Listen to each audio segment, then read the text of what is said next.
क्षेत्र के निवासी श्री जगन्नाथपुरी में गए तो भजन गाने लगे। जगन्नाथ जी के चरण कमल में नयन हमारे अटके। एक उड़िया भाषी भक्त ने सोचा हम भी यह गाएंगे तो हम पर भी कृपा होगी। किसी तरह यह पद याद किया, उल्टा ही गाने लगा।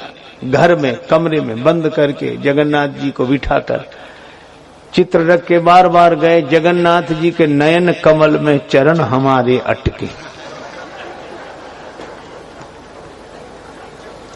और रोवे, रोमांचित गा तो बार बार कहे, जगन्नाथ जी के नयन कमल में चरण हमारे अटके। जगन्नाथ जी इतने द्रवीभूत हुए, तुरंत प्रकट हो गए। चरणों में गिरकर भक्त ने कहा बड़ी जल्दी मिल गए। भगवान ने विनोद करते हुए कहा कि जब तुम्हारे चरण यहां तक दाखिल होने लगे तो हमने सोचा कि प्रकट होना ही चाहिए, नहीं यहां तक जाएंगे। भगवान कहते मुझसे अधिक संत को समझो।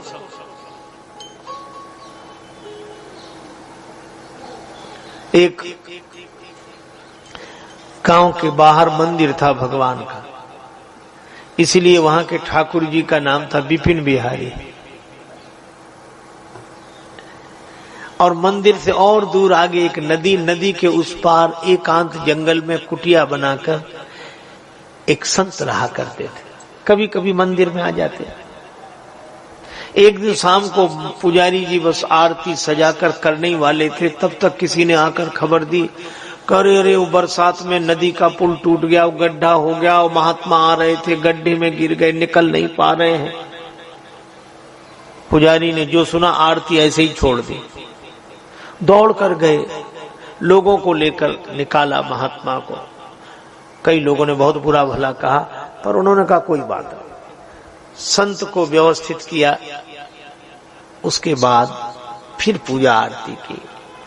सवेरे संत विदा होने लगे तो कहा मैं शरद पूर्णिमा को फिर आऊंगा। ठीक है महाराज। अब शरद पूर्णिमा के एक दिन पहले पुजारी जी ने कहा, सुमति कुमारी उनकी पत्नी थी, कि तुम मिट्टी की टोकनी डालना गड्ढे में और मैं मिट्टी खोद खोद कर टोकनी में डालूंगा और भगवान का नाम लेना। ठीक है।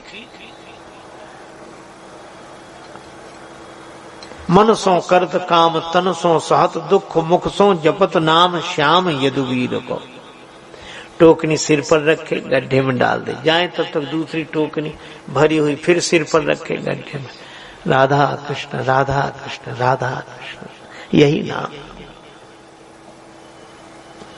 तब तक देखा कि दूर गायें चल रही थी, उन गौओं को चराने वाला एक ग्वाला दौड़कर आया। देखो विनीत शीघ्र सती को सहायक बन बन से सिधायो एक बालक अहीर को। ग्वाला आया दौड़कर और मुस्कुराकर देखा, टोकनी अपने सिर पर रख ली। टोकनी उठाई ठानी काम की न डोल्यो कहूं, बानी मधुर बोल्यो हरैया पर पीर को। और यही कहा मैया घर जाओ पे समैया पे रखियो ध्यान, दिवैयो प्रसाद मोह पूरी और खीर को। कल खीर पूरी का प्रसाद दिलाना। सुमति कुमारी चली गई मुस्कुराते हुए और बालक टोकनी भर के गड्ढे में डालने लगा। पुजारी जी ने सोचा कि जरा देखें क्या हाल है, तो दृष्टि पिछारी परत ही, पलटकर देखा तो दृष्टि पिछारी परत ही भये दो दृग लाल, पत्नी के शुभ काम को करत बिलो क्यों ग्वाल। ये ग्वाल कर रहा है, ग्वाला। नाराज होकर बोले तू कहां से आया? आयो कहां ते मूढ़ मार्ग बनावन हे, तो सुकृत बटाएं ले तो सुमति कुमारी के। सुमति कुमारी के पुण्य नष्ट कर रहा है। दांत कटकटात गारी देत पिछारी परे, तज के कुदारी कहें जात कहां दारी के। अब तो पकड़ कर ही मानो। और बालक इतना भयभीत हुआ, टोकनी सिर पर थी तो टोकनी को सिर पर रखे ही भागा और गांव की तरफ भागा। पुजारी जी ने कहा अब तो पकड़ ही लूंगा, पर वो बालक गांव दूर था, इधर उधर कहीं तो मंदिर में ही घुस गया। मंदिर में प्रविशो विनीत जू विचित्र बाल, और देख के चरित्र चक्षु चकित पुजारी के, आसन पे टोकनी सिंहासन पे माटी पड़ी, अंगन पे धूल चढ़ी विपिन बिहारी के।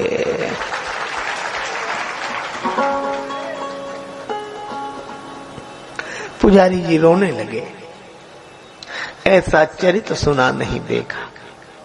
उदय हो गई आज पतित की कौन पाप की रेखा। भगवान ने कहा कि नहीं नहीं दुखी मत हो। भगवान की वाणी गूंज उठी, पूर्व पुण्य जागा तुम दो हिते, तुम दोनों से पुराने पुण्य जागे। भक्ति सफल सातवीं तो हिते, बन विनीत सेवा में मोहिते, अधिक संत कर लेखा।